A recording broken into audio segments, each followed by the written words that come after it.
Protestants a little bit? Protestants? Yeah, it's kind of almost a shameful name. It came from the word protest. So they're like the protesters. What happened, there was this guy in the Renaissance time, the 1600s, Martin Luther, who came up with his 95 theses, things he didn't like about the Catholic Church.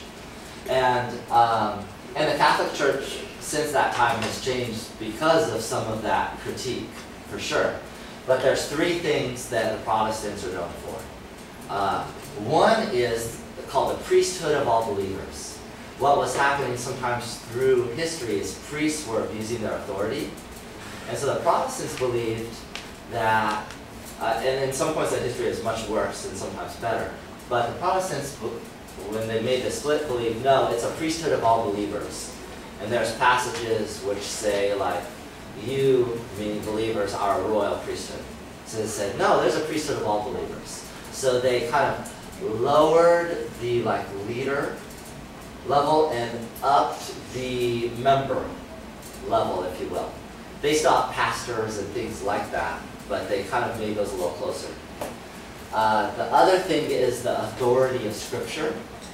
So they upped the authority of Scripture, again, because we want to get our stuff from God, not from, say, a corrupt person.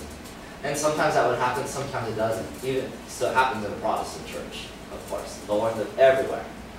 And the third thing they believe is justification by faith. What that means is that you are saved through faith. What happens sometimes through history, people were saying, no, you're not. You're saved by faith and. Like faith and you got to do this. Faith and you need to do this. So they wanted to take us down faith. What happened after Vatican II with the Catholics, they became,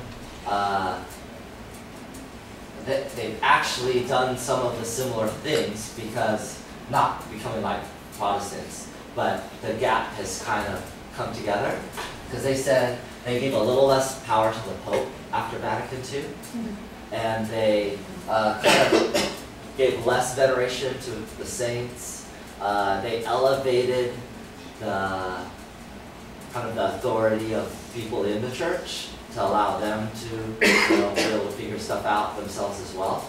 And then they changed everything. If you've been to a church service, do you know that some of it in the Catholic Church can be in Latin?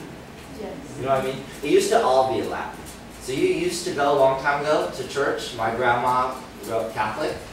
It used to not be in, she didn't used to know what was going on because it was in Latin. So they made it in the vernacular language of the people. So they made a lot of changes like that, and they gave people Bibles.